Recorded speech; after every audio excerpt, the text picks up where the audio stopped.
May the Holy One of blessing, from whom all things come and to whom all things return, give us light and peace on this day of grief and mourning. And may our service of memory for Herb Smith bring comfort and strength. We remember Herb and join our hearts together to give comfort and strength to his family. Mourning is a time filled with many emotions and memories, both bitter and sweet. We begin our service with the recitation of psalms and prayers, thus linking Herb's life with the millennia-old tradition of the people Israel and the eternity of God. Adonai ro'i lo eksar, bino deshe yarbitzeni, al mei menuchot, yinach aleini. Adonai is my shepherd, I shall not want. God makes me lie down in green pastures, leads me beside still waters, and restores my soul. You lead me in right paths for the sake of your name. Even when I walk in the valley of the shadow of death, I shall fear no evil, for you are with me. Your rod and your staff, they comfort me. You have set a table before me in the presence of my enemies. You have anointed my head with oil. My cup overflows. Surely goodness and mercy shall follow me all the days of my life, and I shall dwell in the house of God forever. Mourning is the price we pay for having the courage to love others. Even in grief, we know that the wonder of human life is too complex, too magnificent to be memorialized in endless pain. The gifts of spirit our loved ones gave us cannot be measured or weighed, nor can they be lost or even tarnished by time. Even in our darkest hours, we know that some of their light and their warmth will always be with us, bringing comfort and courage, and in the fullness of time, healing and peace. God, you who heal the brokenhearted and bind up their wounds, grant comfort and consolation to Herb's family and friends as they face their grief. Fill their lives with the acts of chesed ve'emet, loving kindness and truth, which serve as the genuine memorial to our beloved Herb, the deep bond of love that will remain unbroken. And we say together, Amen. Esai el heharim me'ayin yavo Ezri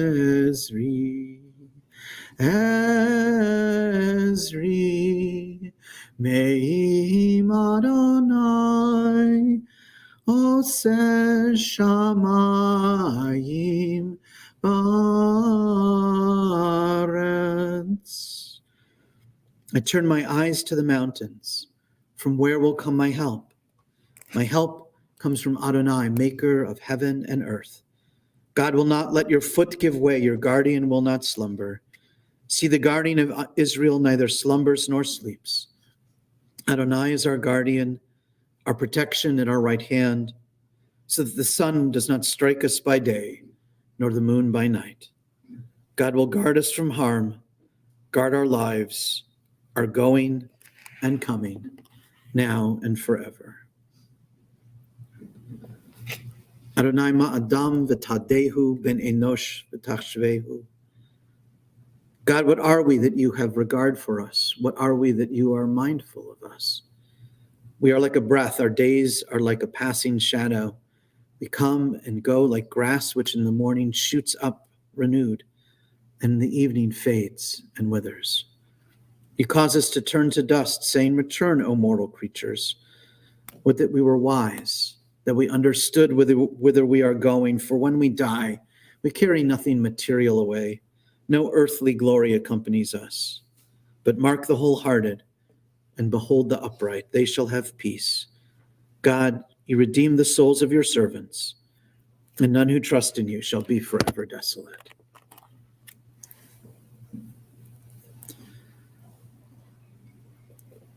Kohelet wrote,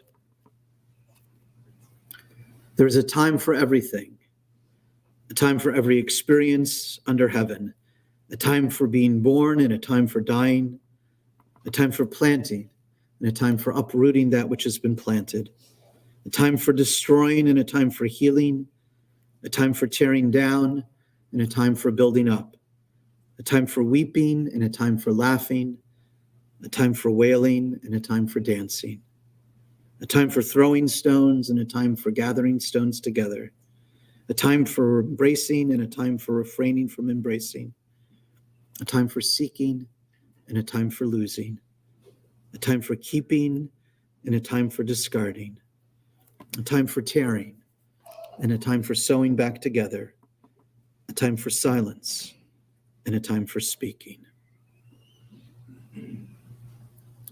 When dying is over, a different kind of memory takes over.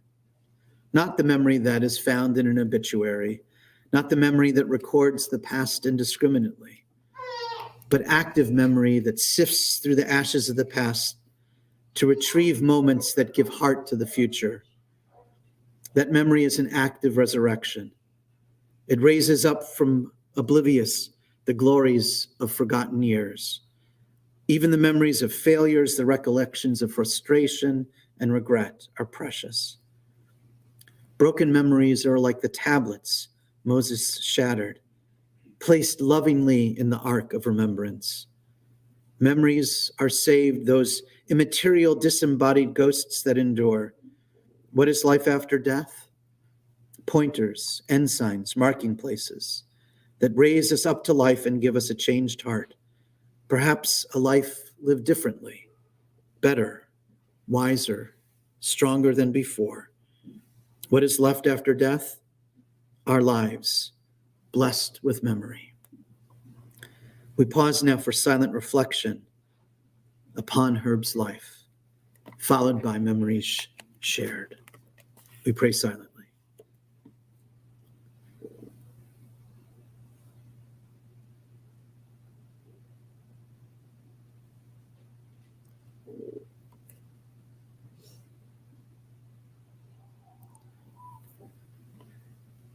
May the words of my mouth and the meditations of my heart be acceptable to you, be acceptable to you.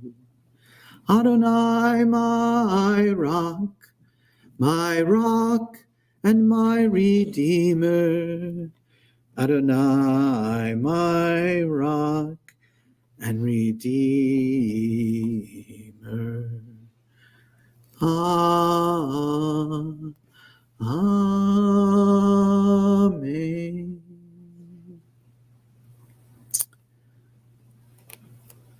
We hear now from Herb's son, Andrew.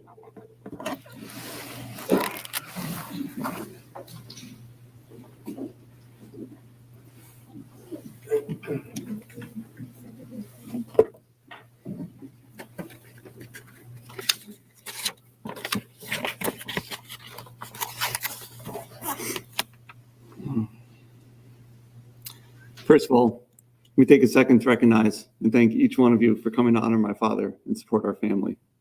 The outpouring of love and support from people in our lives, near and far, over the past week has truly been the source of our strength. In general, our family is fairly small on all sides. As I stand here today and look around this room, it's clear that our family is anything but small.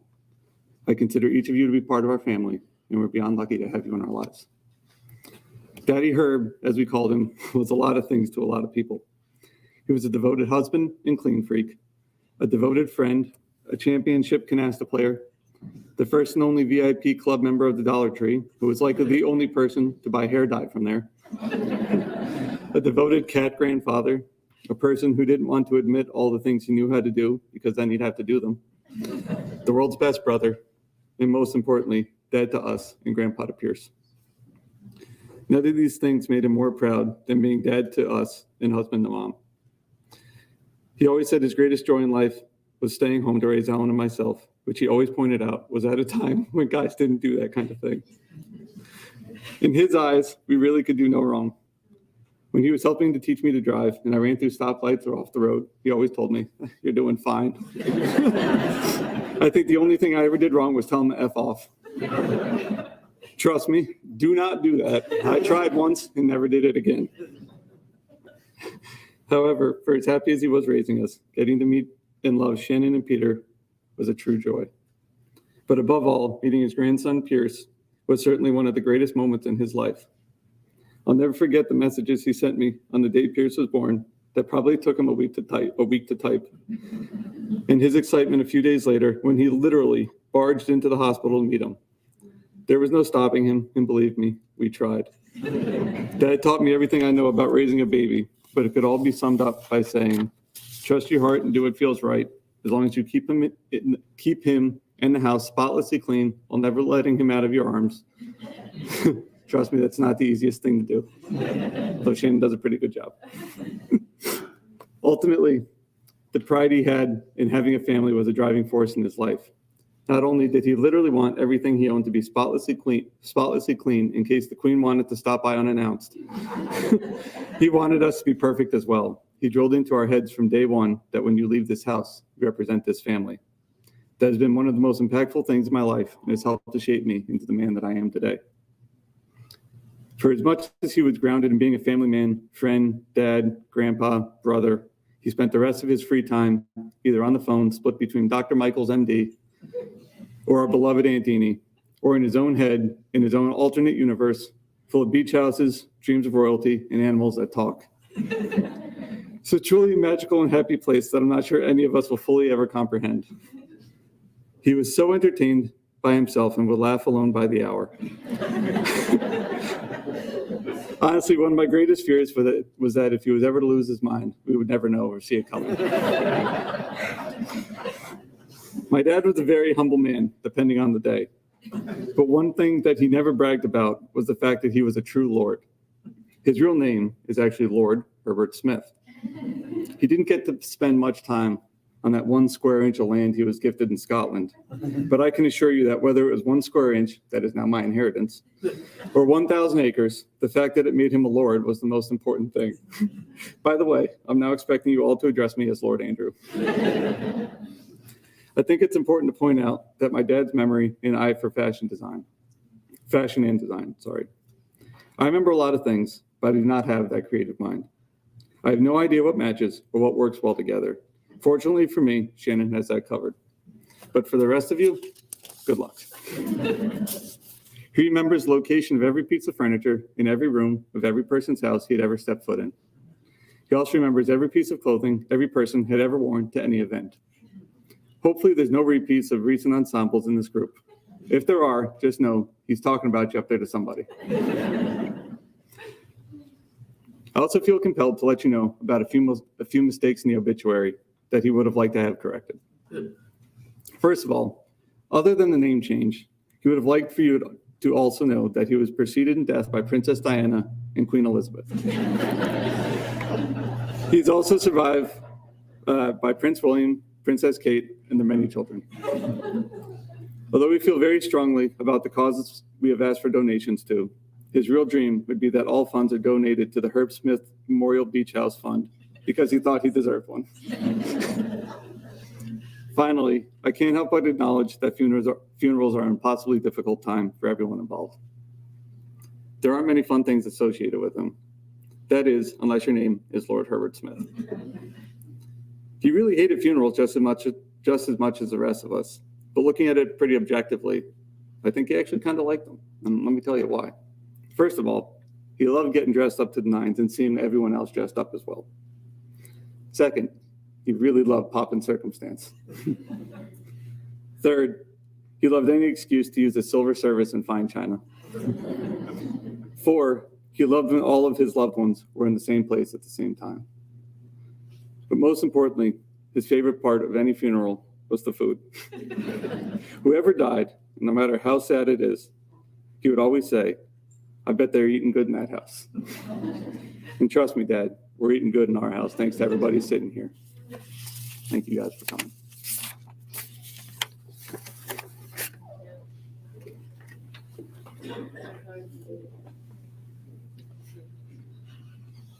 Now I'd like to call on Jimmy Cater to read a poem requested by Eni.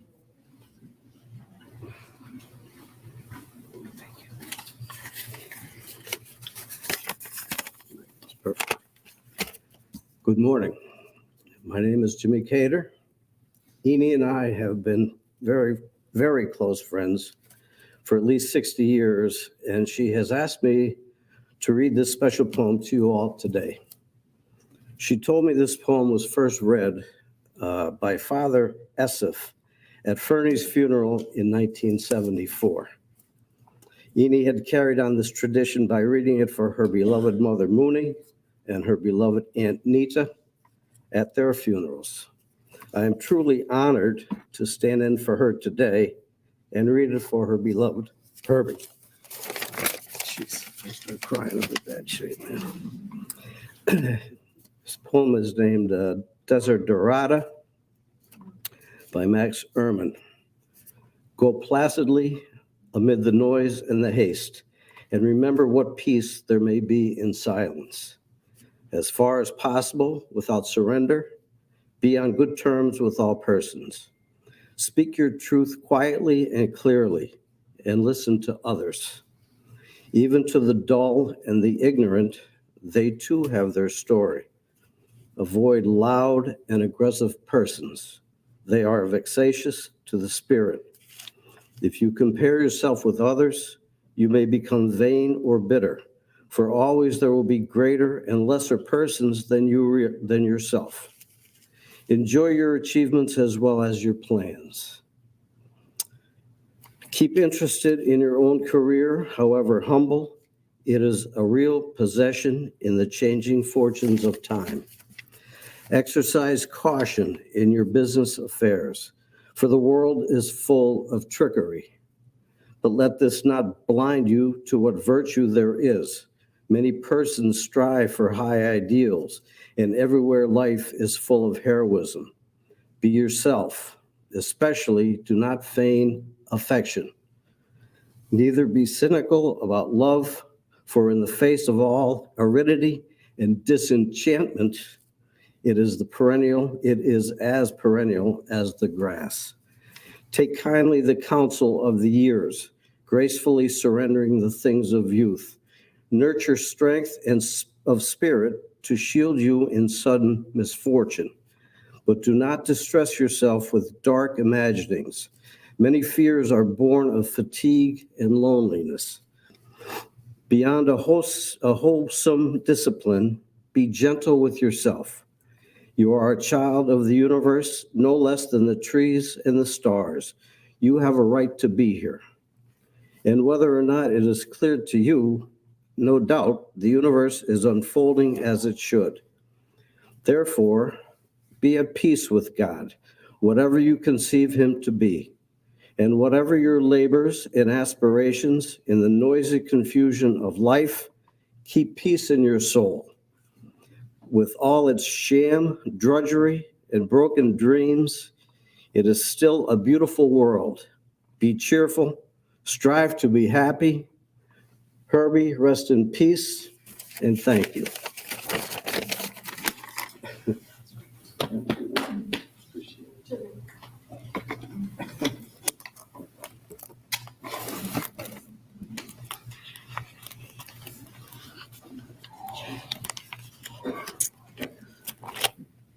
And now I'd like to share some words from Michael.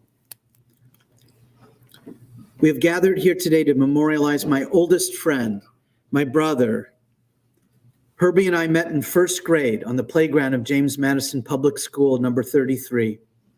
I was searching for my lost quarter, my milk money, when Herbie volunteered to help me. We scoured the playground together with no luck.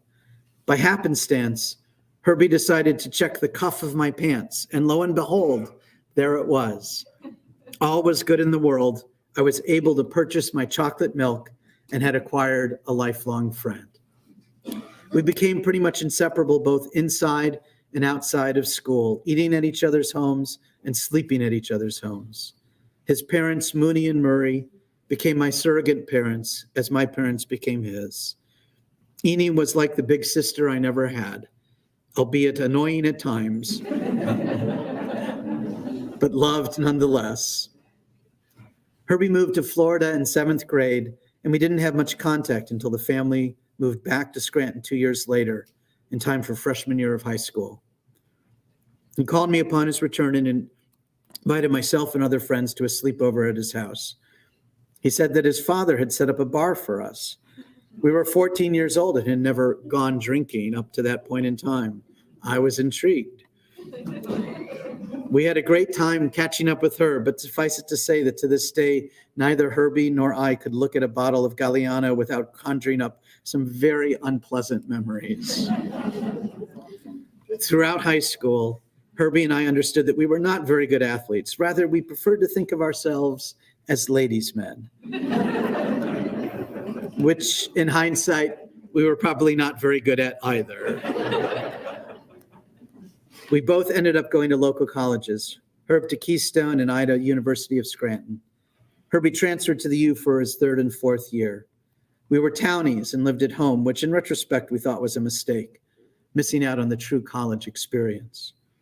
He and I both encouraged our children to attend sleepaway colleges, which all of our kids did. And today, Andrew is a project manager in a large construction company, and Ellen is an RN and clinical instructor. Ellen, you did a superb job of giving me medical updates and keeping me informed, as did your trainee, your mom. Herbie repeatedly told me that he and Abby would do anything and everything for their kids. Their children were placed on pedestals in their eyes. When Ellen recently had her disabling back issues, Herbie and Abby moved into her small apartment to assist her in any way possible. For weeks on end, Herbie slept on a couch so Peter, Ellen's boyfriend, could sleep in the guest room, as he is a nurse tech and needed to be well rested to care for his patients the next morning. Selfless and caring and compassionate and loving was Herbie Smith. Herbie and Abby were so excited upon the birth of their first grandson, Pierce Jacob, son of Andrew and Shannon. Herbie was so excited to see him and hold him and fuss over him. I only wish he had more time to do so. Herbie became a secondary ed teacher teaching history. He became an expert on the royal families whom he loved, never missing a televised royal event regardless of the time of day. Although I knew Herbie better than most, I still don't get the royal attraction. After a few years of teaching, he decided to pursue his passion, that being interior design. He attended design school and became a certified designer. During high school, he loved to arrange and rearrange the interiors of both of our parents' homes. He was really good and very talented, so the career change came as no surprise to me. I know that he has decorated many of your homes as well. I spoke with Herbie almost every night. My wife, Anne, would often say that I didn't converse as much with her as I did with her. He kept me abreast of my Scranton friends and all the local happenings. We often talked about the strength which Abby imparted upon him and his unyielding love for her. Herbie and Abby have a large circle of friends. Herbie often told me that he and Abby were the glue, the common thread that held their circle intact. He was very proud of that, and I wanted his friends to know. May your soul be bound up in the bond of eternal life, and may you find comfort. You have impacted so many lives, both inside and outside of this room. You will be sorely missed, my friend, my brother, my bird.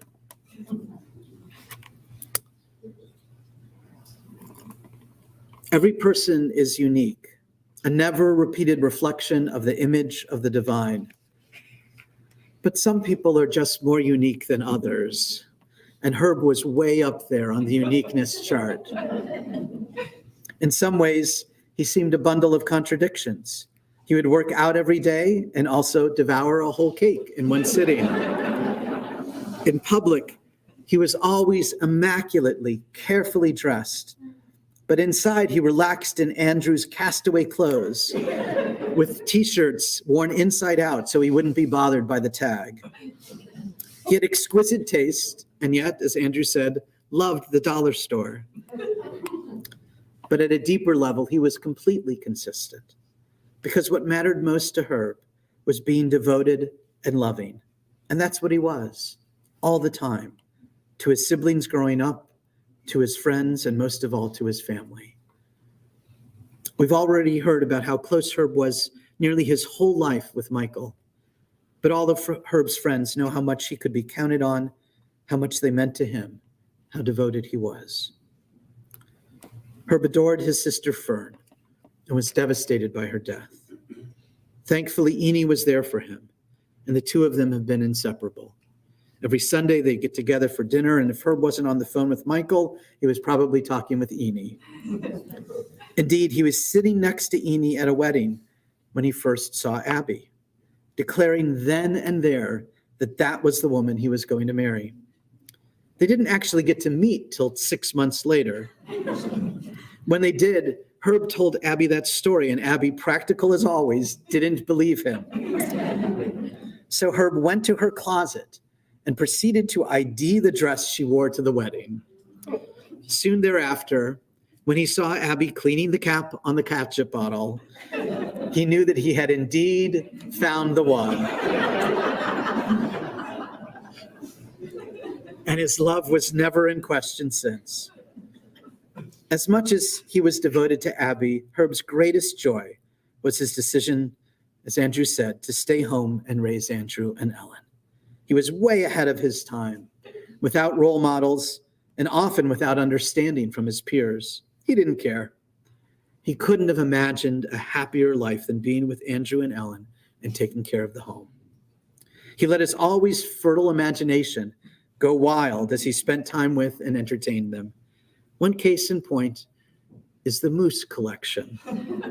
Andrew and Ellen gave each moose a name, and then Herb came up with a unique, silly voice for each one, as well as concocting whole life histories, complete with likes and dislikes and talents like a tree-climbing moose.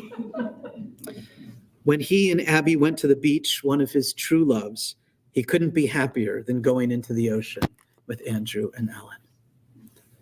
As they grew, Herb just found new ways to support and love them, proud of his sophisticated city kids.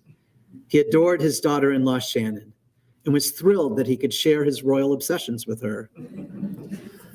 Andrew vividly recalls the first time that he saw Pierce. Andrew didn't know that a human could make that sound. It was a sound of such pure joy. And he was thrilled with Peter and the way Peter and Ellen were so good for each other. He encouraged Andrew and Ellen as they embarked on careers, tended to them when they needed, and was always there to talk when Andrew was on a long drive or Ellen had an early morning walk to work. Only after he had made sure she was back on her feet did it become apparent how sick he himself was. Of course, even in the hospital, he wanted to make sure that the trash was getting out and the dry cleaning picked up. But most of all, it meant the world to him that his family was there with him, supporting him and loving him as he so dearly loved them. Unfortunately for Herb, there hasn't been Jewish royalty for several thousand years.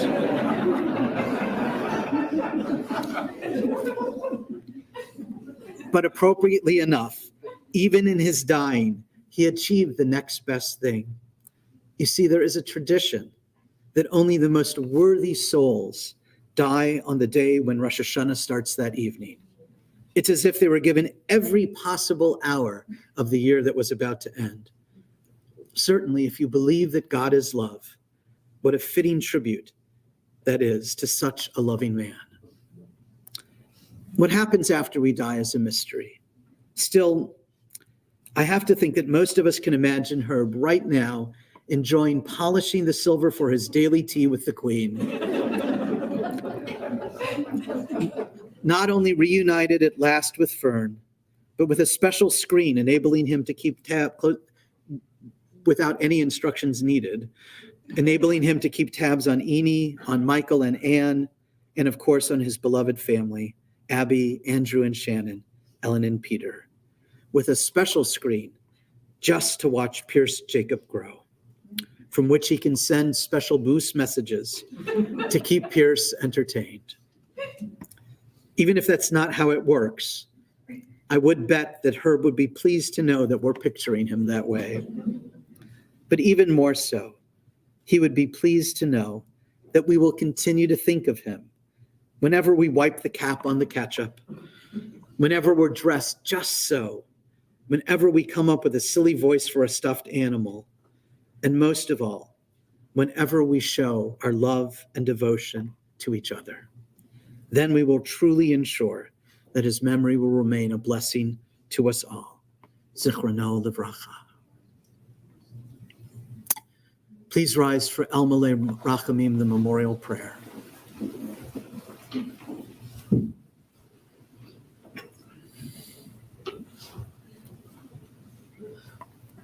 El Malei Rachamim, Shochein Bamromim, Amtzei Menucha Nechona, Tachat Kanfei Hashchina,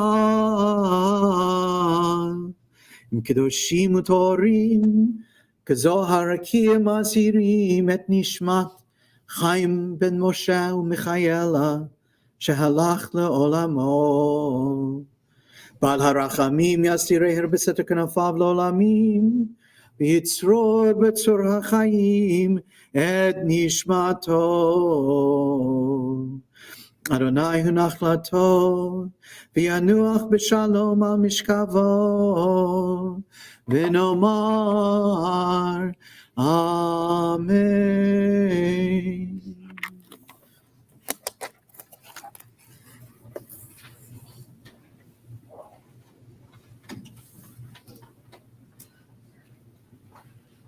At this time, will the family members and the active casket bearers, Richie Schwartz, Alan Glassman, Lenny Dennis, Michael Rottman, Chucky Weisberger, David Appleton, Jimmy Cater, and the honorary bearers, Michael Karnoff and Jonathan Yarmis, and those friends going to the cemetery, please remain standing as all others are leaving the funeral chapel. Thank you.